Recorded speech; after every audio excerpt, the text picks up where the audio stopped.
Hello everyone, good afternoon sa inyong lahat and welcome to Coaching Think Talk. So I am Life Coach Cee Bercasio from the Life Coach Philippines and this is Coaching for Unbarrenness. So this coaching conversation is for women like me who don't have kids yet, who are experiencing the stigma of barrenness. And also these are for people who wants to support that movement, who wants to support that mission of ending that stigma in barrenness. And my mission is to end, okay, sabi ko nga, is to end the stigma of barrenness by empowering individuals to claim their worth so that they will be able to live their lives with laugh and laughter through the platform of life coaching. Kasi madalas yun na po yung nawawala sa atin, yung ating love and laughter because wala po tayong venue to give it. Sa isip natin, wala po tayong venue to give that love kapag wala po tayong mga sarili nating kids. Okay, so thank you. Thank you for joining me live today and please leave your digital footprints by letting me know where you are watching this from. Okay, so marami po tayong viewers, hindi lang po dito sa Metro Manila, but on the different parts of the Philippines and sometimes even those that are outside of our country. Yan, mga nanonood din po sa Life Coach Philippines and for Coaching Think Talk. So please do tag your friend and circulate this video to help us reach more individuals who might be in need of what I am going to share with you today. And what our topic for today is comparison trap. Okay, so medyo bago po ba ito sa inyong pandinig or sino na po sa inyo yung nakarinig na po nito, comparison trap? And if you want to share, ano po yung thoughts ninyo on the comparison trap? Okay, so you may also give some shout out to the people you want to greet and reach out with some inspiring message. So just type in the chat box and greetings that you want, tag your friends, aside from sharing the link of this video. So give them some shout out and inspiring message and just give them encouraging words for them to be able to feel good also about themselves. So if you are watching this on a replay, please do put hashtag replay. And I am streaming live via Facebook page of Life Coach Philippines and YouTube channel of Coach A. I connect. And if you are new to these platforms, if you are new to this page, so please do like, follow, and subscribe us so that you can be notified of future new videos where you can learn from. Okay? So first, I would just like to introduce myself. Para po doon sa mga hindi pa nakakilala sa akin. Again, so I am Life Coach Cee Bercasio. My full name is Colleen Capino Bercasio. And I am one of the Master Builders Apprentice of Master Coach A. And our mission is to build tribe. And as we help you make your unstoppable dream come true. Okay, so marami po kami mga tribe builders and we really want to help you make your dreams come true and be building a tribe. I am building my tribe and we will also help you build your own tribe so that you can reach that dream that you have. I am also one of the VIP students of Master Coach A in the uh, public speaking program, six steps to six figure speaking career program. And we had our culminating event last August 10 and 11 through the Summit virtual event where I am one of the 20 speakers who showed up for the challenge of speaking in 5 minutes. Ayan. So I will tell you more about that event later. I am also part of the Upskills Blueprint Circle of Master Coach A where we get all the tools that we use in life coaching, in coaching our client because we believe we really need to have toolkits. May mga proseso po talaga tayong pinagdadaanan and really being a member of the Upskill Blueprint Circle is uh, have helped me grow as a life coach. I am also part of the Coach A Coach coaching club this was last year, and this is the premium program of Master Coach A for coaches and entrepreneurs. And of course, hindi ko rin po makakalimutan that I am a mental model collector. So I am part of the B Learning Society of Master Coach A. Ito po yung passion project ni Master Coach A, where she and which is the tent maker of the B Learning Home for Mental Fitness. Okay, so we want to really be advancing mental fitness, not just here in the Philippines, but all around the globe, because it's really important, especially it's very evident now that it is pandemic. Okay, so I have also my own community, private Facebook group, absolutely worthy coaching community, and I have created that group. I have created that tribe to be a safe space for us to be able to claim our worth, to learn how we can claim and discover our worth, our value of ourselves, so that we can live our lives with laugh and laughter. We can learn to express ourselves, achieve our dreams, and live our purpose. So these are also my speaking engagement. So, of course, itong TikTok, kung nasa saan po tayo ngayon, I am one of the many speakers in this, and every day, meron po kaming episodes niyan from 10 o'clock, then to 2 o'clock, and to 4 o'clock. So, I have two segments already in coaching TikTok. Yung una po is the coaching for actionable motivation, and now I have this is the new one, the coaching for unbarrenness, because my heart really is to help women, childless women like me. Okay, so ayun, makikita nyo rin po ako sa Decaf Brewing Live. This is aired talaga, no?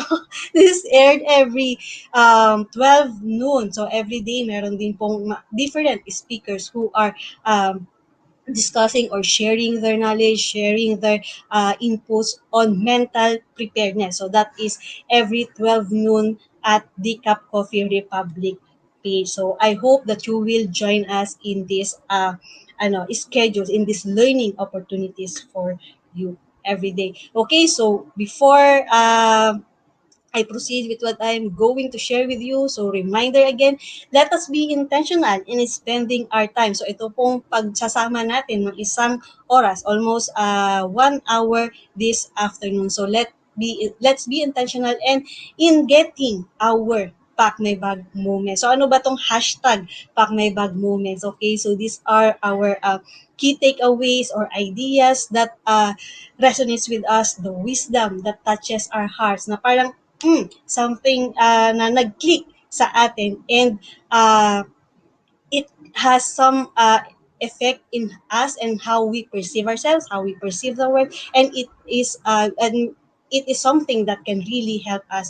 And as you are blessed by this talk, by what I'm going to share with you, let us also bless others by sharing that hashtag pack my bag moment. So you can post it in your social media account, in your Facebook timeline, kung may Instagram po kayo, or kung saan man po kayo nagpo-post sa Twitter, pwede rin po, just put the hashtag pack my bag moment, and also the hashtag coaching TikTok, so others will know where you have where have you learned it from. So yung mga isi-share po natin. Ayan.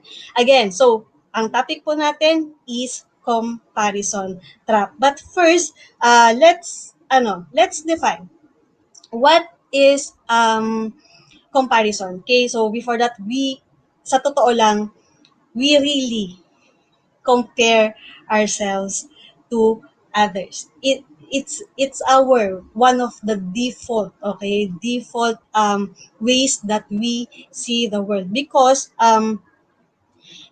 because really, okay, when we refer to ourselves, unless ikaw yung isang taong no, ermitanyo, kasi usually in ermitanyo, in isolation, in solitude, and sometimes they don't have that thoughts of relating themselves with others. But if we are the we are people, we are social people, we are social beings who are really who really wants to connect with others like us. And when we relate ourselves to others, hindi naman talaga natin maiiwasang i-compare yung sarili natin. Okay, so anong ginagawa nung katabi ko, anong meron siya, 'di ba? Ano pa lang, tawag dito, elementary days pa lang elementary days pa lang, 'di ba? Meron na tayong may mga seatmates tayo and meron tayong honor roll, well, especially that honor roll, yung ranking. Kasi once that we have that ranking system, it it automatically makes us compare. So what is our position relative to others around us in the classroom, in at the workplace? Okay. So, kahit doon sa mga playmates natin, 'di ba? "Uy, ano 'yan, anong meron ka?" Mga bata pa tayo. So, we don't, it's normal for us to compare ourselves. So, sabi nga dito, we compare ourselves to others in our social world, whether it is comparing our looks to those of the celebrities that we see in the media or our talents to those of our coworkers. So, in psychology, we have this term of social comparison. So I will tell more about that later. Okay, social comparison. So when we define what it is to compare, so our definition of compare is to estimate, measure, or note the similarity or dissimilarity between one thing and another thing. So ano yung pagkakatulad nila or ano yung pagkakaiba nila. So that's the definition of what compare is. Okay? And when we I have this term, no, self comparison. So it is actually our tendency to compare ourselves with other people. And according to the self comparison theory, okay, we determine our own social and personal worth. Okay, we determine our own social and personal worth based of how we see ourselves. Stack up against others we view as either better or worse. Okay, so we um, measure, okay, we determine our personal worth based on how we see ourselves. When we compare, when we stack up, when we put ourselves side by side with other people, whether they are better with us or worse than us. So, ayan, so before I proceed lang, no, let me give a shout out to all those that are joining us in here. So hi Coach Nor, thank you for joining me. Master Coach Hasmin, Coach Marife is from Tacloban. Ayan, si Coach Rizal, thank you for joining me this afternoon. Okay? So yun. We have this, okay, so ano ko lang. Ayan. So, we have this a quote from Theodore Roosevelt. Sabi nga niya, comparison is the thief of joy. Comparison is the thief of joy. And we have this so-called, sabi ko nga kanina, yung social comparison or the theory of self-comparison or social comparison theory. Okay, so itong social comparison theory natin is coined by initially proposed by social psychologist Leon Festinger. So, it is proposed by a social psychologist Leon Festinger in 1954. Okay, so in 1954, I think that is fairly recent, no? Kasi we are just in our 21st century. But I suppose even before that, even in the time of Christ, we are already in the default mode of comparing ourselves really to others. Okay, so this social comparison theory centers on the belief that there is a drive within individuals to gain accurate within individuals to gain accurate self-evaluation. Okay, so the theory explains how individuals evaluate their own opinions and abilities by comparing themselves. Okay, so each individuals evaluate, okay, their own opinions and abilities by comparing themselves to others in order to reduce uncertainty in those domains and learn how to define the self. That's why dito rin nag-i-stem yung ating validation, yung ating desire to be validated by other people. Because when we compare ourselves to the others and if they agree with us, eh, di ba, ang saya natin. But when others disagree with us, minsan medyo hindi tayo ganon kasayahan. So kanina lang, no, diniscuss ko during the Brewing Live. I was also the speaker sa Brewing Live. Kanina I shared about the 4 tips to creating happiness. And relating to this, no, one of the causes of our unhappiness is this comparison. And later on, I will be discussing the dangers of comparing ourselves to others. So according to the theory of social comparison, okay, so we have this upward comparison and downward comparison. Ano po yung upward comparison and yung downward comparison? So when we measure up ourselves to someone we think is greater than us, okay, it is the upward comparison. So, let's say ako or tayo, employee tayo, and we compare ourselves to our boss. Okay, ayan si boss, ano kaya yung mga qualities niya, kaya siya naging boss. Okay, so yun yung upward comparison, pataas yung comparison natin. And the other one, on the reverse side, the downward comparison is when we compare ourselves to those people who we think are lesser than us. Okay?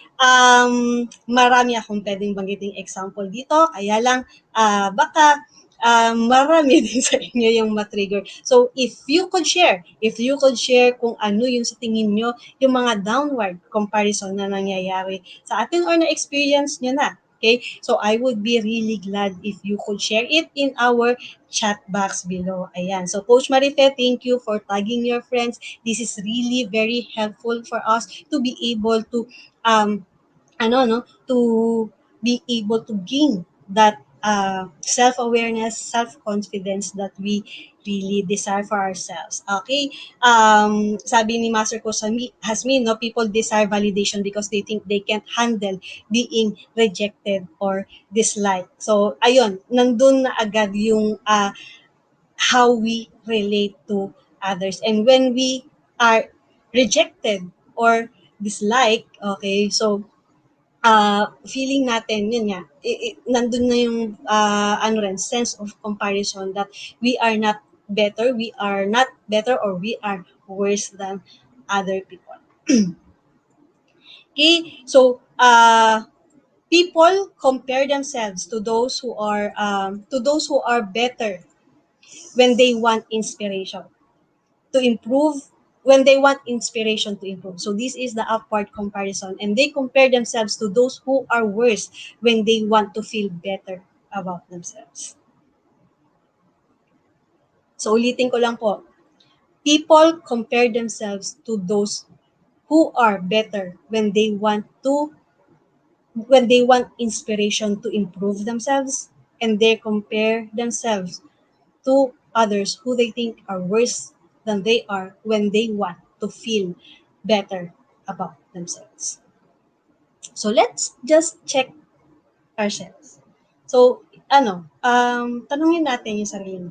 Tingnan natin how we think about this. Are we, are we on the upward comparison or are we on the downward comparison? Okay?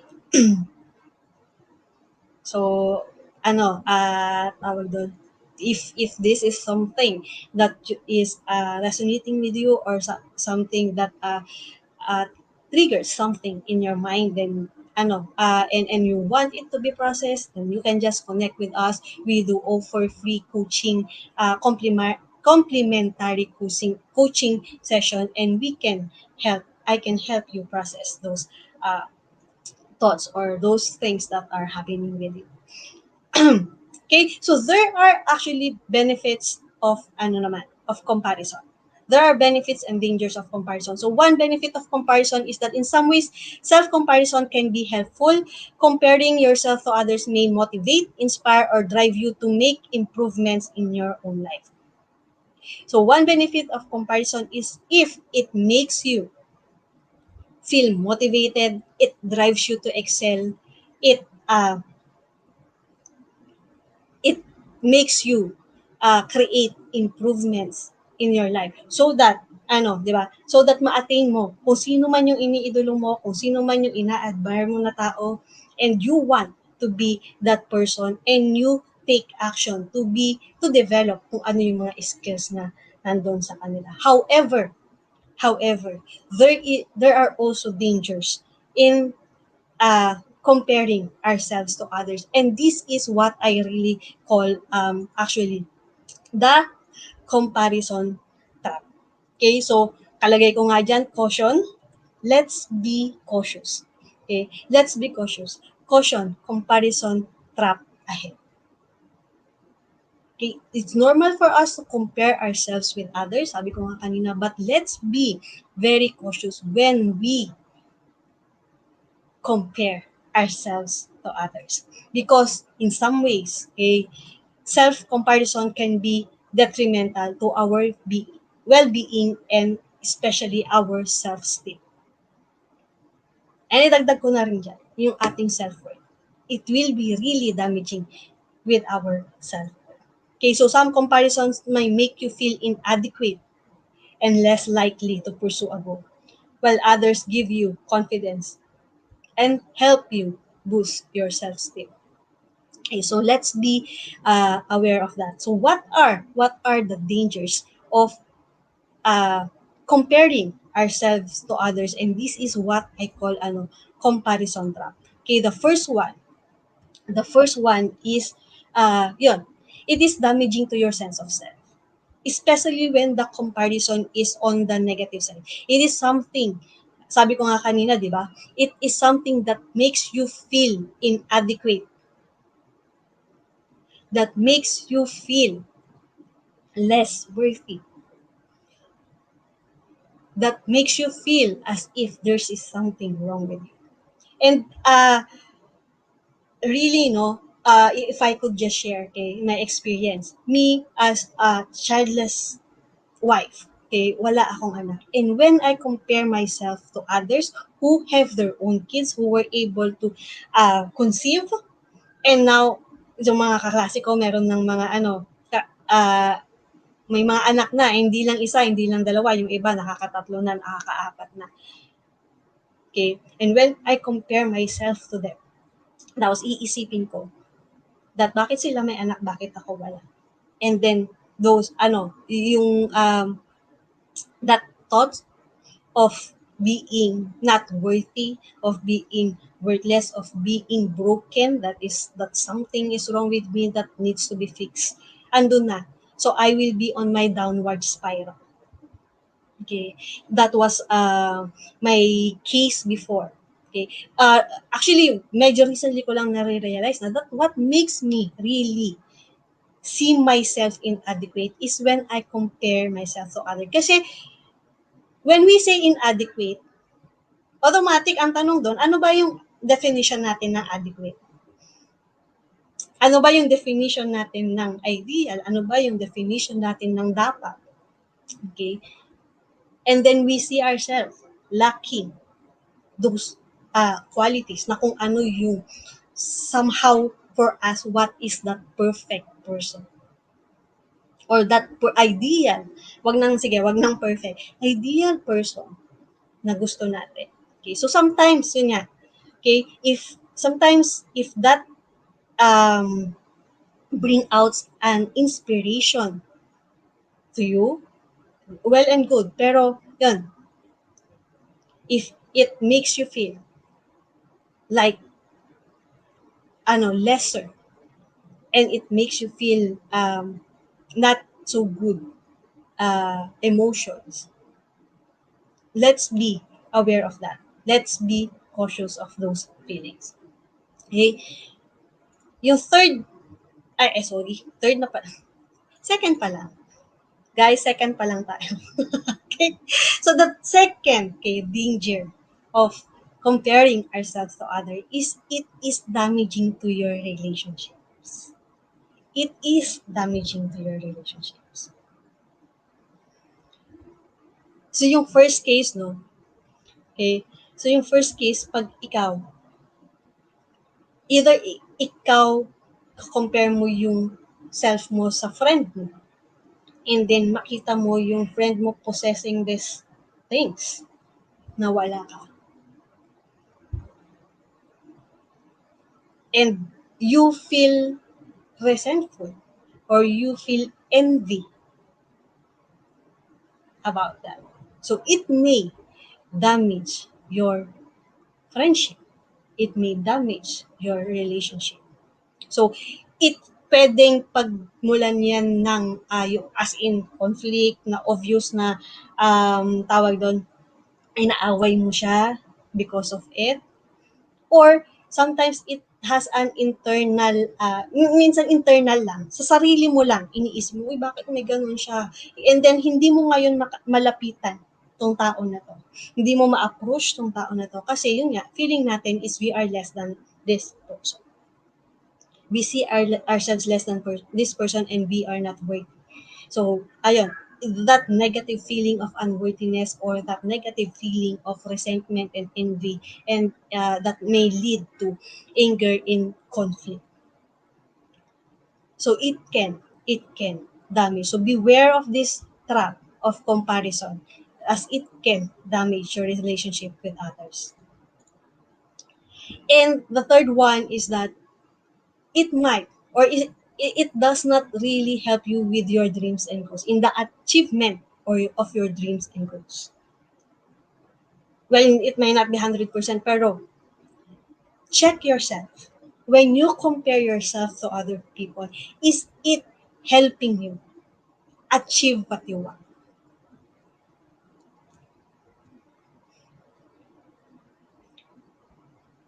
Maybe. Sometimes kasi, di ba, if our goal or our desire is to feel better about ourselves, and when we compare ourselves to someone in a worse situation than us, medyo may feeling good tayo. Okay? But if it's not really, okay, yung tipong yung dreams mo, yung passion mo, yung goal mo, and it's not really helping you, be aware of that. Okay? Be aware of that. Be cautious of that. Because, babalik nga ako kanina, okay, dun sa sinabing Theodore Roosevelt, comparison is the thief of joy. Comparison is the thief of joy. It might be giving you a good feeling right now, but at the end, kasi kung nakita mo yung sarili mo, compare mo to someone who is worse than you, malamang makikita mo yung nasa sarili mo, i-compare mo rin yan to something that is better than you, and then you will find yourself lucky. Ano mo yun eh, mental, that's how your mind works. Eh, kung how it how it works in here can also work the other way around. Okay, so those are the dangers of comparing ourselves to other people. And yun nga, naranasan ko na yan. Pinagdaanan ko po yan. That's why really, uh, I need to be aware of the situations where this comparison trap triggers me. So, these are the dangers of comparing ourselves to others. So what can we do so that we can get out of that comparison trap?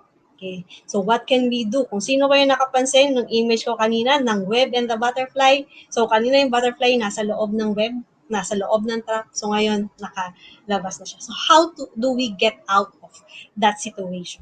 Or how do we get out of the comparison trap? So yung first is that let's be aware of the dangers or the ill effects of this, of comparing ourselves to others. And yun yung shinare ko sa inyo kanina. The dangers. of comparing ourselves to others. Yung tatlo na yun. Okay? So the first thing always in how we can recover or how we can heal on things is to be aware.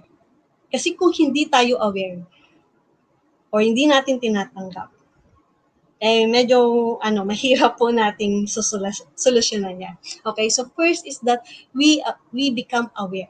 We become aware of the dangers, of the effect of this comparison that we are making of ourselves to others, and also be aware of the triggers. Kung most parang ano ba yung mga sitwasyon?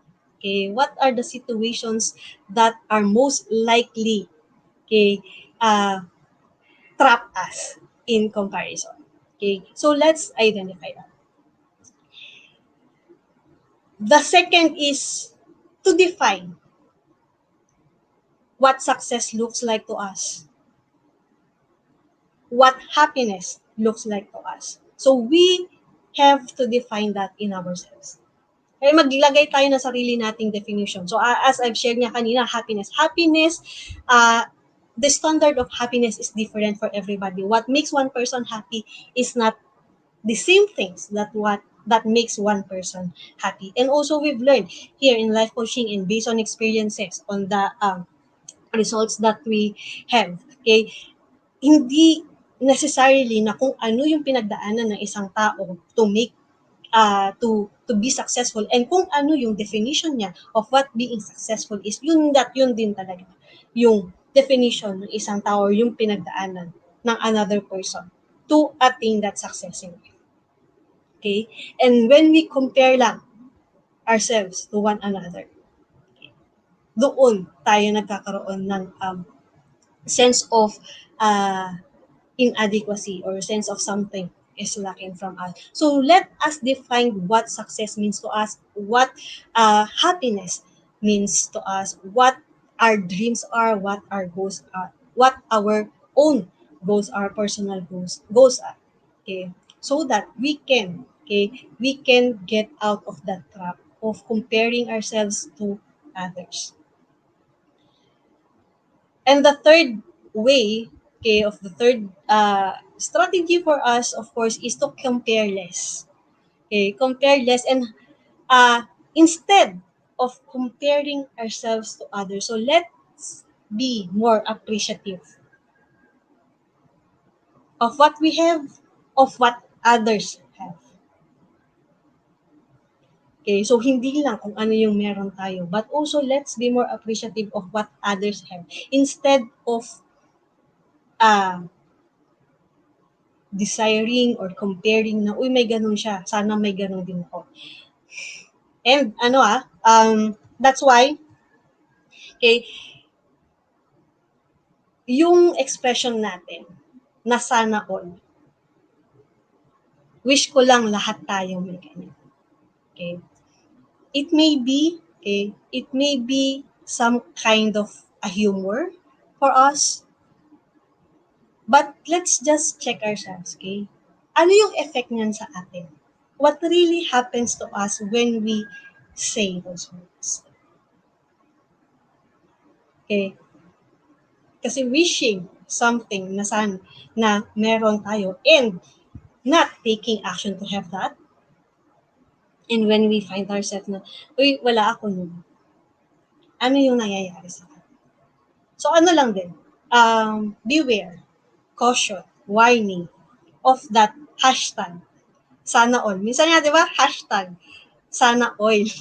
I don't know, ang dami-dami ng version nung hashtag na yon. Pero really, okay, really, let's check ourselves.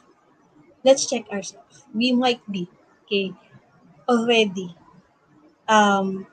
in the comparison pa.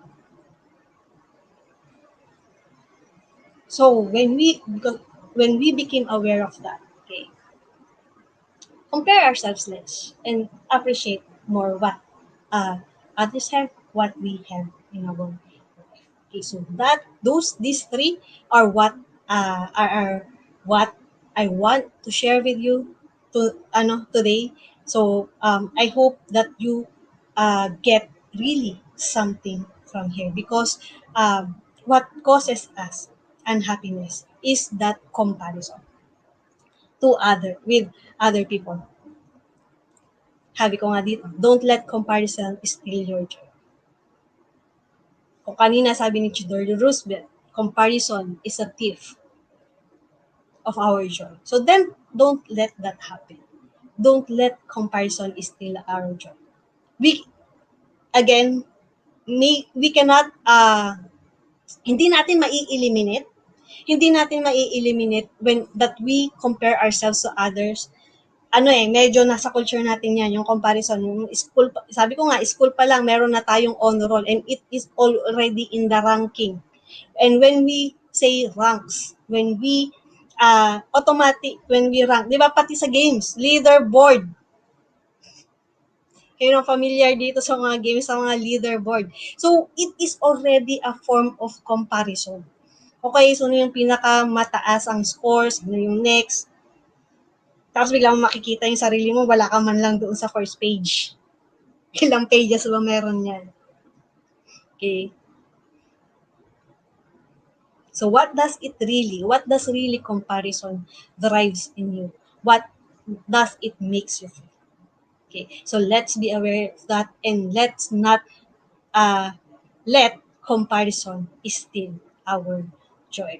Okay, and with that, I want to invite you. I will be posting more information about this, but if you are interested in me having this webinar, okay, 3 ways to banish self-comparison, please do message me. So, mag-comment lang kayo. Comment lang kayo sa chat box natin and let me know if you are interested in having this webinar of banishing self-comparison. Kung makikita nyo naman dyan sa image, okay? Sabi nung isa, I wish I was as fit as her. And then the other one, I wish I had a career like hers. Okay? So parang nag-wish sila ng kung ano yung meron sa kabila. Sabi nga natin, 'di ba, there's always a greener pasture on the other side of the fence. Okay. So kung nasa saan ka man lugar, mas maganda doon, pero nandito ka. So let's punish that because it steals our joy. Okay? It robs us of what makes us joyful, of what makes us happy. And yun, inviting you to join me in my Facebook group, Absolutely Worthy Coaching Community. Again, these are my, you can connect with me through these contact numbers and email address. And I also have a Facebook page, so Life Coach Cee Bercasio. So I hope that you will also like my Facebook page. And if you are connecting, if you have some question, if something has triggered you in what I have shared with you today, and if you want to know more about self-comparison, about how we can address self-comparison, you can just comment in the comment chat box, or you can message me personally, and I would be really glad to help you.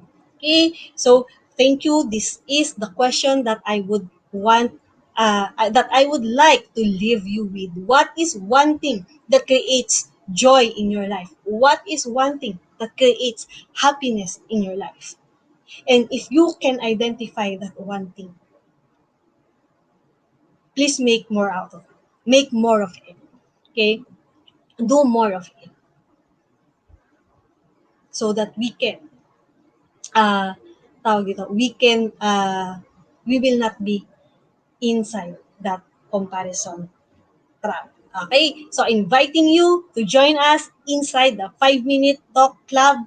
Okay, para may nawala sa mga slide ko. But I have a previous slide of the Samut Summit event, and there we are. If you are interested in getting that a recording, a replay of all the 20 speakers of what the 20 speakers spoke of during that event. Okay, available po yan. You can just connect with us and it will come with all the freebies that was given during the summit. Kasi may mga freebies during the summit. Each of us speakers gave some freebies to those that have attended the summit, and that is also included there. And also we have that online course from Master Coach A, um, riding the wheel of life. So it is an online course and you can get that.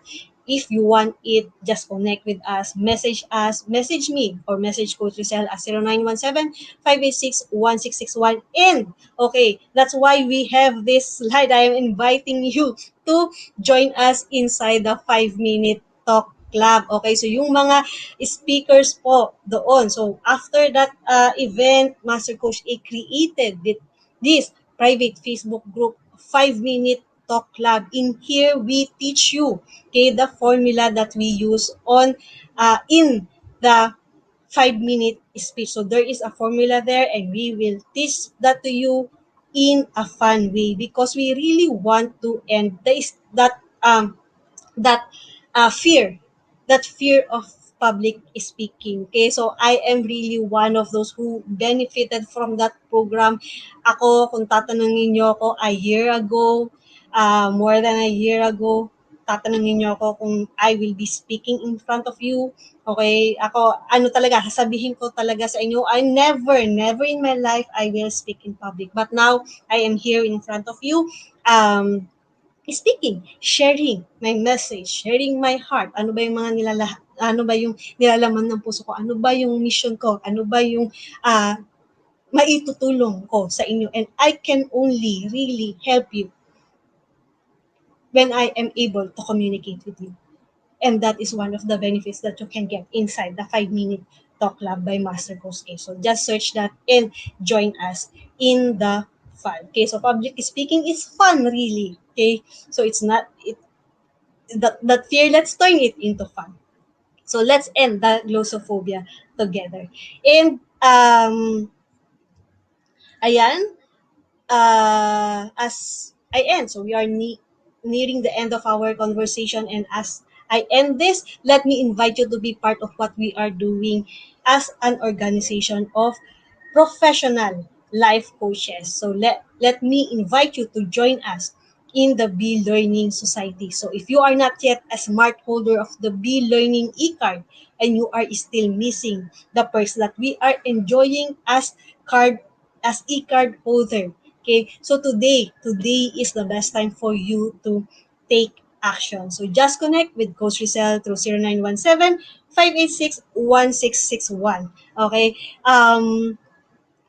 for the registration. Okay, so um, ano yung mga perks na na-enjoy namin? Ano yung mga perks na pwede mo ring ma-enjoy kapag sumali ka sa amin sa Be Learning Society, okay? So first perk is that we have a 5% discount from from Decaf Coffee Republic for your orders of food and beverages. So I would like to encourage you also to bring the experience of Decaf Coffee Republic into your home, into your workplace, or to somebody else that you love, so that may ano naman sila, may experience naman sila of some, maka-feel good naman din sila. Okay, so let them experience the decaf coffee experience by your food orders.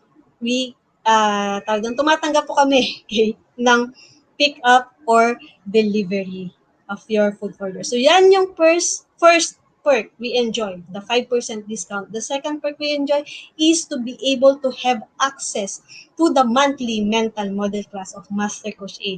So monthly po yan. We've been doing this for magsi 6 months na po kami this October, and we are having a mental model masterclass every month. So ano yan, tinuturuan po kami ni Master Coach A. We are learning from Master Coach A how to use mental models. Ano nga ba yung mga mental models? So these are the way these are the frameworks that are in our heads, the way we see, that dictates how we see or how we perceive things to be working out in our life. Yeah.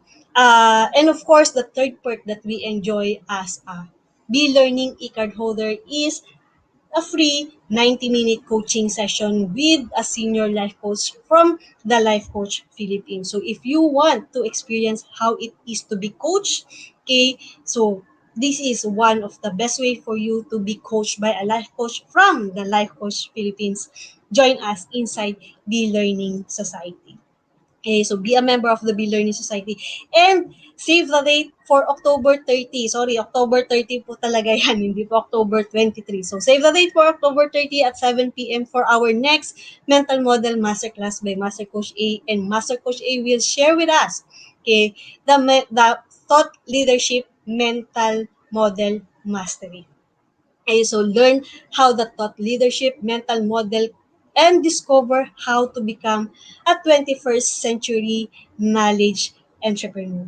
Knowledge entrepreneur. Kasi really, here, we can learn how to, tawag doon, turn our ideas into something that we can monetize. So, to be an entrepreneur of the ideas that we have in our heads. Kasi sometimes, di ba? Or madalas, our ideas remain ideas and then they die inside our head. Okay? But here, Master Coach A will teach us how we can make it something, okay, that we can really benefit from. Okay?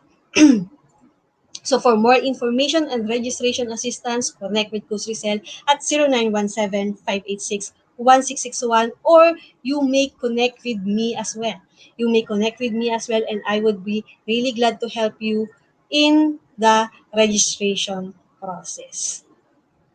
Okay? And also for those of us who uh, wants to embark on a journey of becoming certified life coaches like us, okay, Master Coach A now offers the Co-Actively Co-Create Certification Program. And our batch 4, no, nag-start na siya last Saturday. So, this coming Saturday will be our second day.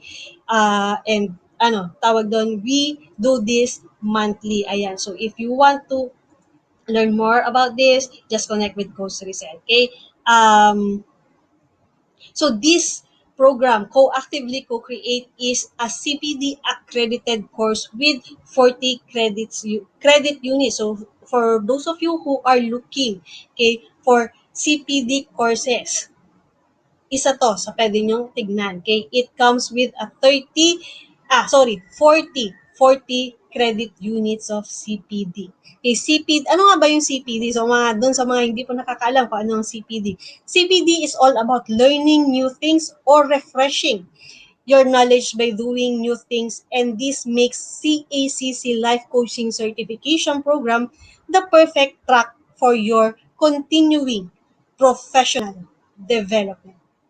So for your continuing professional development. Kasi 'di ba hindi naman din talaga tayo humihinto ng pag-aaral. Sabi nga nila learning tawag doon, education is a lifelong journey. Okay? Learning is a lifelong journey. So as uh, we grow older, hindi humihinto yung pag-aaral natin. And that is what CPD is all about, being professional. So continuing professional development. So life coaching is a 21st century learning experience that is empowering professionals to enhance their skills in multiple domains and thereby increasing their relevance in an increasingly complex workplace. Okay, so let's increase our relevance in this increasingly complex workplace. Ang dami-dami ng mga nagiging requirement, no? So, this is one program that can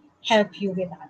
So, CACC course includes a 21-day web-based journey, uh, 3-day live coaching bootcamp, which is yun nga, nasabi ko kanina, yung live bootcamp, nag-start na po siya nung last Saturday. So, this coming Saturday will be our second day and magkakaroon pa po kami niyan ng last date last Saturday sa October 23rd.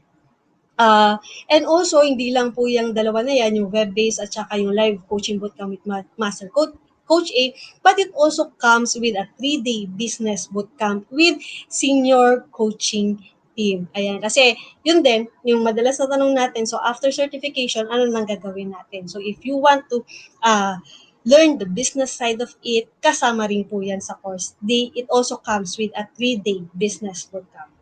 So just connect with Coach Rizal through 0917-586-1661 to learn, to discover the opportunities waiting for you in this profession. So do join us for another uh, coaching conversation tomorrow. Ayan, so we have Coach Glacy tomorrow, no, at 10 a.m. for coaching for Uncaged Life. And we have also Coach Winnie Nang. So at 2 p.m. with coaching for victorious living. And of course, we have Coach Candy at 4 p.m. for coaching for mental fitness. So, ayan po yung mga schedule natin ng coaching Think Talk tomorrow. So, save the dates, save the time, make it an alarm clock in your in your phone so that you will be notified and you will not be you will be reminded. Okay, you will be reminded to attend this